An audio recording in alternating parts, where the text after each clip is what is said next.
அதான் விஜய் ரசிகர்கள் வந்து அண்ணாமலை இன்னும் அடிக்கவே ஆரம்பிக்கல. விஜய் ரசிகர்கள் அடிச்சா அண்ணாமலை வந்து தாங்குவாரான்னு எனக்கு தெரியல. இன்னும் சொல்ல போனா பல பேர் வந்து பலரையும் அடிச்சுக்கிட்டு இருக்காங்க. ஆனா விஜய் ரசிகர்களுடைய அடி இருக்குல்ல, அதை வந்து யாராலையுமே தாங்க முடியாது. அதுதான் உண்மை.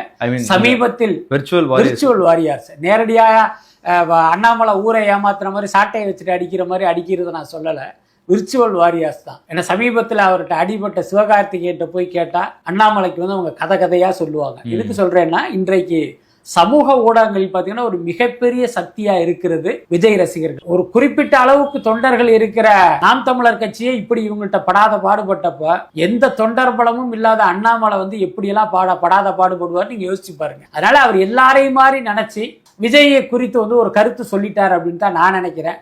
உண்மையிலே இப்போ நம்ம அவருக்கு வந்து ஒரு அறிவுரையாகவும் அல்லது ஒரு சவாலாகவும் சொல்லுவோம். விஜய் குறித்து நீங்க ஒரு கருத்து சொல்லித்தான் பாருங்க. பார்த்துட்டு உங்களால தூங்க முடியுதான்னு மட்டும் பார்ப்போம்.